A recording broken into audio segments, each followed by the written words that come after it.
اقرأ باسم ربك الذي خلق الإنسان من علق. اقرأ وربك الأكرم الذي علم بالقلم علم الإنسان ما لم يعلم.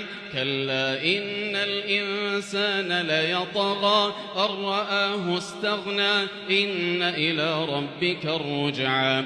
أرأيت الذي ينهى عبدا إذا صلى أرأيت إن كان على الهدى أو أمر بالتقوى أرأيت إن كذب وتولى ألم يعلم بأن الله يرى. كلا لئن لم ينته لنسفعا بالناصية ناصية كاذبة خاطئة فليدع ناديه سندع الزبانية.